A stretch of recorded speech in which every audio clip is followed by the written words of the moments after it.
Hello, good morning, and welcome to the next in our series of What's New in Microsoft 365. This is our Inspire special, where we'll be talking about the new releases that were launched at Microsoft Inspire just last month. My name is Jennifer Bench. I'm the marketing manager at Bedrock, and today we're joined by Adam Plevin, Bedrock's consultant IT director. Thank you, Adam, for joining us. Hello.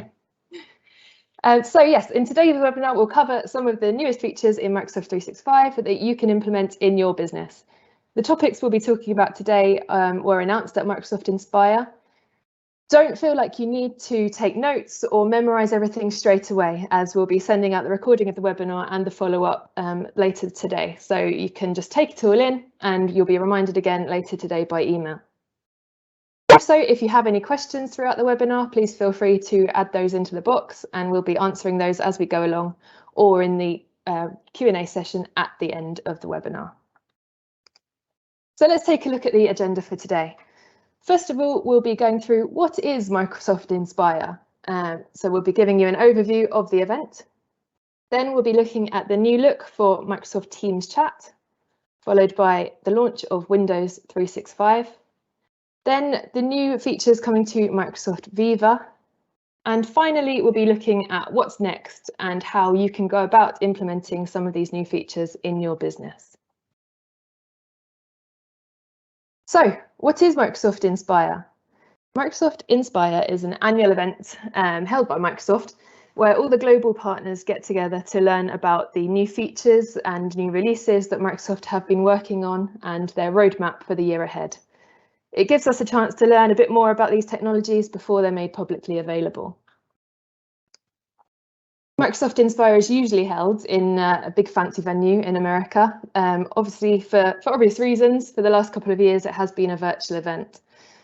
It lasts for about 3 days, and there are various keynote speeches where they surprise us with their big new releases, as well as smaller discussion events where all the partners can get together, do a bit of networking and work together on how they're going to implement some of these new changes.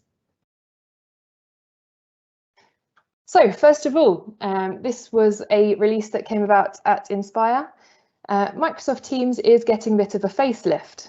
Updates for this will be tied in with the release of Windows 11, but this new look will also appear in Windows 10 as time goes on. So it will come first to Windows 11 when that's released, and then they'll go backwards and add these new facelift look to Windows 10 as well. So you can see from this screenshot here, the main difference will be that Microsoft Teams seems to be going for more of a chat focus. So the icon itself in the bar is changing. It's a little camera in a speech bubble, and there's more of a focus on the chat features themselves. So in this screenshot, you can see that they're trying to make it as if you can use Teams for personal use as well as business use. So some of the names in this chat examples, Ellis family, the Evans family, they're trying to make it so you can organise your personal life as well as your business life, all within Teams. To be honest, that's not how I use it at all at the moment, and I don't know anybody who uses Teams for personal use. So who knows if that will catch on, or if there will be other features that Microsoft adds to Teams to make that more of its purpose. At a glance, that you'll see that some of the most recent group conversations that you've been having will appear in this small pop-up box. And you can then also open the main Microsoft Teams app by clicking at the bottom. The other change to Teams will be that notifications will now appear with inline replies. So this is similar to how meeting requests appear now in the bottom right. You can join a meeting just by clicking a button in the bottom right notification box. You will be able to also reply to chat notifications within that box as well. It's important to note that if you're doing something important you don't want to be disturbed, these notifications will respect any kind of focus assist settings that you've got on at the time. So you won't have these popping up if you're in the middle of an important meeting or a call. Moving on then to probably the biggest announcement to come out of Inspire, which is Windows 365. Windows 365 is a new cloud-based service that creates an easy-to-access virtual PC. It securely streams the full Windows experience, so that includes all of your apps, data and settings from the Microsoft Cloud to any personal or business-owned device. So just as Microsoft brought Office to the cloud with Office 365 and Microsoft 365, they're doing exactly the same with Windows. It now evolves to being a device from being a device-based OS to a hybrid personal computing platform, which makes it more flexible for people to use for business. It's more scalable and it's more powerful for innovation. Windows 365 is a cloud service available to businesses of all sizes, securely streaming the full Windows experience. So you can do this to any personal or corporate device. With Windows 365, you can assign users to one or more cloud PCs that align with the work that they need to do. So each cloud PC can align to a different configuration of compute power and storage, depending on what the person is doing at the time and what their role is. Windows has been at the heart of Microsoft for decades and is the most fundamental platform that we use for work and learning, creativity and development. The cloud PC is your personalized desktop and your apps and all your settings streamed securely from the cloud to any device. So this literally does mean you can use it on your work laptop, you can use it on your mobile phone, on any Android or Mac. You can use it anywhere. Any device that can get an internet connection, you'll be able to use a Windows 365 cloud computer on it. The integration between the cloud and the PC operating system means that you get a fluid and consistent experience, and there's unified security features so that wherever you're working and on any device, all the data that you're accessing is secure. Adam, how does Windows 365 differ from other virtualization options we've had until now? Why is this such a big deal? The biggest thing that I can see so far is it's subscription based. So it's if I want one virtual PC, I can have one virtual PC. With the current models, the Azure virtual desktop, you have to put a big infrastructure behind it to generate that one virtual PC, and that's the other part of this is that it's really simple to do, or at least in theory. It's if I want one PC, I go in, I select a subscription for one PC, and I get one PC. If I want 5, I pay for 5, and it runs up to I think it's the limit is 300, is what they're aiming at. And it is that it's relatively simple to implement in its most basic form. Okay, yeah, that's sort of what I've gathered from what Microsoft have been saying about this, is that they've listened to the problems that we've had over the last year, not just us, everyone who's been trying to manage this sudden change to working from home or managing a workforce who could be anywhere really. And they've realised that, you know, getting devices out to people was quite tricky at the beginning, and this is an answer to all of that really. It's keeping it simple, allowing people to use the equipment that they need when they need it. Exactly. Okay, so the Windows 365 Cloud PC experience is versatile, familiar and productive. It offers users the content that they're used to really. It won't look any different in practice to the computer that they've been used to working on. All they need to do first of all to access it is just go via an internet connection, so it's simple. The management of it is simple as well, so the IT department can manage all of these cloud PCs from a single console and deploy them as and when they need them. It's available on any device and optimized for the best experience on a Windows PC. So no matter what device you're using, you'll get a really user-friendly interface that you know how to use already. You don't have to learn anything new. And lastly, it's scalable and resilient to support the changing workforce and new business scenarios. So as I was saying just now, as the world changes so quickly, the Windows 365 Cloud PC should be able to change with you as well. The aim of Windows 365 is to deliver the simplicity, versatility and security that is needed to enable really good hybrid work. This is for both the users, the end users, and the IT department themselves. So everybody is a winner. The end user will be able to boot instantly to their cloud PC, streaming their personalized Windows experience, all of their apps, content, and settings that they're used to any device. The Windows 365 is streamed from the cloud and travels with the user. So it's always ready, always updated, and whenever they need to work. So you can drop it on one device, pick it straight up on another device, and all the settings will be exactly the same. The state of the cloud PC remains the same, even when you do switch the devices. So it's simple and versatile, and it's delivered all in the cloud. For the IT department, it's simplified as well, because the procurement, deployment, management, and updates are all managed in the same sphere within the Microsoft Cloud. It uses virtualization behind the scenes. So rather than having to get involved in all the nitty-gritty of setting up each individual virtual desktop, you just be able to set up a cloud PC, and all the difficult updates will be handled in the cloud. It offers many configuration options to easily scale to meet employees' needs. So with the right processing power and storage to do the job, for example, if you change a role, it's a click of a button to get yourself a more powerful PC that can handle the difficult work that you're doing. It's secure by design, so any security updates are handled by Microsoft as well. It's just another load off of the IT department's mind, and it's all Windows 365 takes away the layers of security complexity and recommends the best security settings for the environment at hand. We know that with, like, for example, Azure Virtual Desktop, the procurement process can also be tedious. So Windows 365 makes purchasing cloud PCs much easier. It's just a predictable per user per month pricing model. We've had a few people wondering, how is Windows 365 different to Azure Virtual Desktop? And in fact, will Microsoft be looking to replace Azure Virtual Desktop? The answer to that is no. They're very much foreseeing that both solutions will work side by side, and it just depends on your needs as a business.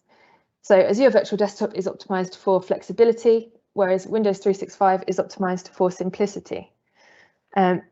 These features carry down. You can see the comparisons between the two, and this, because of the flexibility of Azure Virtual Desktop, that means that it's consumption-based pricing. So month to month, you could end up paying different amounts depending on your usage. Whereas Windows 365 has been simplified. It's just a one-off subscription. It's predictable per user per month. With Windows 365, you can leverage your existing infrastructure. It's ideal if you have a short-term contractor, for example, who already has a personal device and just needs access to your systems. You can set them up with a cloud PC that already has that security clearance. Or, for example, if you acquire a new business and suddenly have loads of new staff who need to start working straight away, again, you can get them working on the devices they already have and just set them up with cloud PCs that are accessed by that device gateway. Windows 365 delivers native integration across Azure AD and Microsoft Defender, along with Microsoft 365 applications, and it's all managed with Microsoft Endpoint Manager. It requires no special skills or previous experience with virtualization because it allows IT to use the same tools that you use today to manage your devices, which is Microsoft Endpoint Manager. So this is the summary. Windows 365 for Enterprise is available across all devices and platforms with your choice of Windows 10 or Windows 11 when it comes along. You can configure your cloud PCs across configuration options to meet any of your users' compute or storage needs, and you can scale up and down as and when you need. All these configuration options are available with predictable per user per month pricing, so you always know what you're getting and what it's going to cost. So Adam, you alluded to this earlier, I think. I know you've tried to set up your own Windows 365 trial account. How have you found it so far? Yes, interesting. I was there the morning it came out and I went, oh, let's do this. And the first landing page I got to went, we're overwhelmed with subscriptions and we're putting a pause on things. So it still let me log into my tenant and let me go in and fire up one of the free subscriptions, which is one of their trials. They're doing trials for 60 days. But now I'm sitting on a screen where it's going provisioning, and it's not letting me get any further. I think sometimes Microsoft don't foresee how popular some of their decisions are going to be. The same happened with Teams at the beginning of the pandemic. You went to get new Teams and it just went, no, we can't do that. You're going to have to wait for it. So I'm sitting there waiting. I'm very excited to try it. I can see lots of use case scenarios for smaller customers where this is going to change the way they do things. As you mentioned, things like contractors, people floating in, floating out, don't have to worry about their endpoint devices. You just have to put the right client on their machine and they can access it. And I think that's going to revolutionize some things.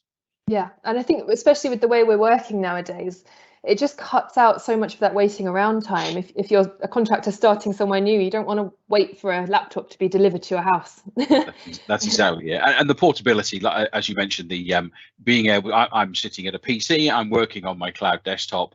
I go and sit in the living room. I've got my iPad in front of me. I can connect to that same cloud desktop and do all the same things that I was doing in front of my PC.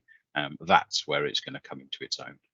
Yeah, we look forward to it when we can get it all working and Yes. Microsoft has enough available space. Okay, moving on then. At Inspire Day 1, Microsoft introduced Microsoft Viva. This is an employee experience platform. Viva is split into 4 segments. Viva Connections will provide a highly personalised dashboard for actions and reminders, acting as a personalised feed for company news and information. Viva Insights uses dashboards to give people valuable insights into the work individuals are delivering and the impact this is having on the business and their personal well-being. Viva Topics lets you identify knowledge experts from across your organisation and uses artificial intelligence to categorise information into topics, making it easier for you to keep up to date. And finally, Viva Learning brings together first and third-party learning tools so that users can easily invest their time into upskilling. All of these could be a webinar in their own right. They are huge modules and they have a lot of interesting information in them. Far too much for us to cover in this short webinar today. So we are going to pick just one of those, which is going to be Microsoft Viva Topics. Viva Topics, I chose this one because I think it is a solution to a problem we've all faced at some point or another. If you're new to an organisation or you've changed role within an organisation, you can often find yourself hearing acronyms and project names that you just don't have a clue what they are, and you feel silly asking, and it basically slows you down as you're trying to get started with your work. Viva Topics uses AI technology to connect you to knowledge within the organisation, plus the people who are most closely connected to that topic. So it does this within the context of your working day. So you'll be able to pick a acronym or a project name that you don't know, you're not sure what it is, and it will give you a nice little Wikipedia style page that gives you an overview of everything it knows about that topic. So again, why is this important? This study shows that people spend about an hour a day or up to 7 weeks a year searching for or recreating information. So a lot of time is wasted within organisations, which is annoying when you're the employee having to deal with it, and it's time wasting for the organisation itself when you're paying for people that could be doing an important job and yet they're stuck trying to work out what an acronym means. So we've got a demo of what Viva Topics can do, which I will play now. So as I said, Microsoft Viva is split into these 4 modules. The one that we are looking at today is Viva Topics. All of Viva's modules rely on Microsoft Cloud and the Microsoft Graph, so it's not a huge amount of new technology, it's just using the technology that's already in place. Viva Topics uses AI to collect information about a certain topic, so go through your documents and identify people that have contributed to those resources and create one page that collects all that information together, giving employees and staff an idea of where to look to find a certain piece of information. Here it is in action. So on this SharePoint page, you can see that there are underlined sections here called Project Blue and GDI. If you're not sure what those are, you could hover over it and it will give you a small summary. So here it is, GDI is Graphic Design Institute. This summary is just collected by artificial intelligence. It will put together that small summary sentence and give you the suggested people that you could ask more. If you want to find out even more, you can click into the page itself, see the suggested people, and also see suggested files and pages that AI has collated together. So it goes through SharePoint, notices inferences of the topic, and collects those into a list that you can then read more about. It's important to note as well that you won't see any documents shared that you shouldn't have access to. You can also use the search bar to search for a topic. So here's Project Blue, you get an answer card and you can click in to find out more. How is AI doing this? So AI will automatically pick up inferences of certain nouns, project names, for example, that it sees appearing over and over again. It will then create these pages for you, along with finding the people in the organisation that are likely to know the most about it. It creates the summary page completely by itself as well. So it will give you everything you need, from people to resources to summaries, that give you enough information that you can use to find out more about the project name and how it works within the organisation. I'm just going to pause it there for a moment. So we've covered how Viva Topics introduces the topic page, the things that are covered within that page, but we want to make sure that AI isn't going completely off-piste and suggesting stuff on that page that isn't relevant at all or has nothing to do with that project. So this is where within your organisation you would assign knowledge managers. Knowledge managers are not necessarily within the IT department. You could have a knowledge manager within HR, within a development team, and it's their job to check through the topics pages and check that they have the relevant and correct information on them. So in this demo, you can see as a knowledge manager, you can view a list of suggested topics. AI has already scored these with a quality score, which shows you how confident it is that it's got this right. And there's also an impressions score. So this shows you how many people have already seen the page. You can use these two together to decide on which pages you need to update in order of priority. So here we will choose the Rainier project. There's the summary and we'll click into the page. As a knowledge manager, you're able to edit the pages. So you click the edit button. You can change the project name. You can change the description. And you can add in extra people if you think there's someone who definitely should be mentioned on that page. With the resources that you can add those manually or review the suggested ones that AI has already pulled out for you. You can pin the most important documents, which will give the person viewing the page the best overview of what the project's about. And you can also remove ones that maybe aren't as relevant. So AI isn't correct all the time, and you might need to remove some if they're not the right ones to be on that page. You can also link projects together. So if a topic is related to another one within the organisation, you can link those together and give better backstory to allow people to learn more about where a project started, what was the precursor, and so on. Finally, there's a comments button which you can allow or disable, which allows people within the organisation to engage on the page and perhaps add their own knowledge as well. And it's simple as that. You publish and it's there for people to read more about. Again, it does all of this in the context of your work. So as you saw earlier, so you can highlight certain topic areas within other documents and it will draw together that page as like a Wikipedia page that just gives you a better idea and a backstory of what that project's about.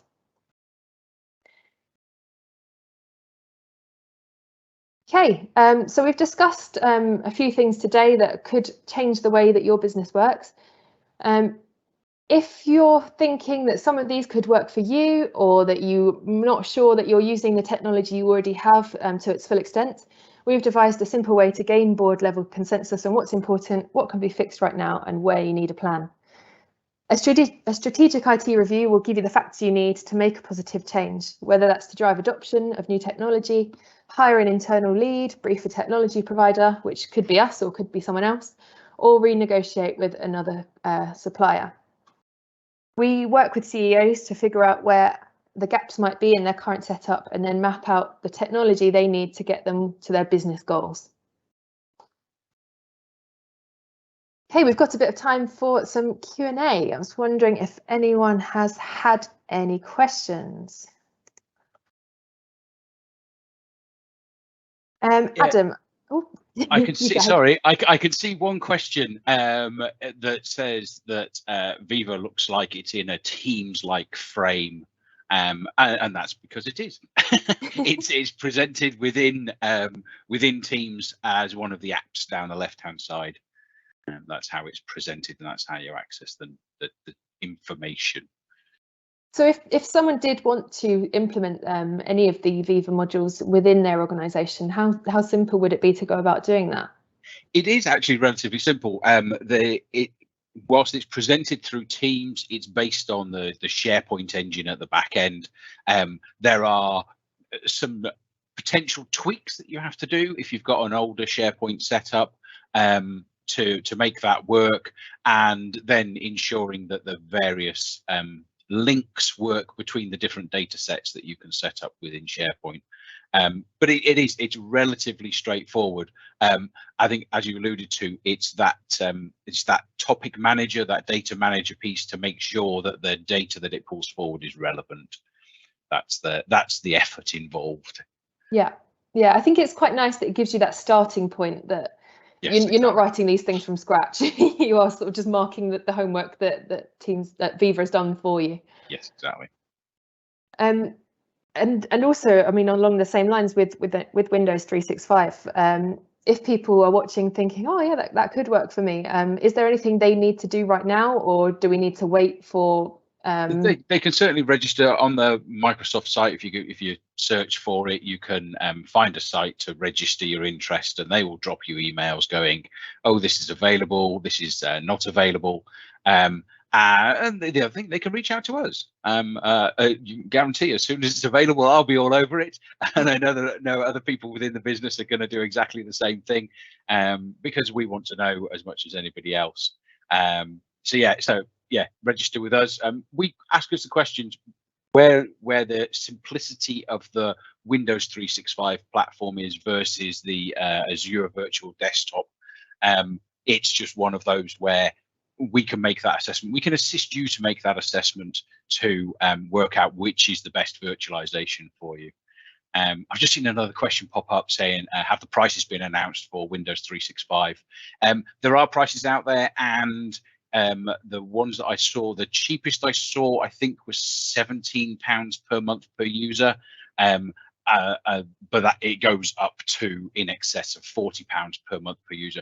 That's for a super powerful machine. If you spread the cost over a lifetime, or like you said, with somebody like a contractor who's relatively short term, to have that peace of mind from a business perspective, it's worth spending that money out there. Yeah. And I suppose then you can change your policies so that people generally are working on personal devices from that point onwards, and you're not having to deal with the actual physical hardware anymore. Exactly. It saves you money in other ways. Yeah. Okay. I think that's covered everyone's questions that we had. As always, if you think of any other questions after this webinar, feel free to get in contact with us. Just send us an email or get in touch in any other way, and we'll be happy to help with anything you might want to ask. Just before we go, I will just let you know about our next webinar, which will be on the 9th of September. It's again in the What's New series, and we'll cover any other new releases that come up in the next month for Microsoft 365 and Microsoft Teams. They don't tend to let up. There's always something new to talk about. We run these to make sure that you're able to stay up to date with any new features that could be useful to your business. So please do join us for that. The registration is now available on our website. Okay, thank you very much, Adam, for joining us today. Not a problem at all. See you next time. Yeah, thank you, everyone. Goodbye.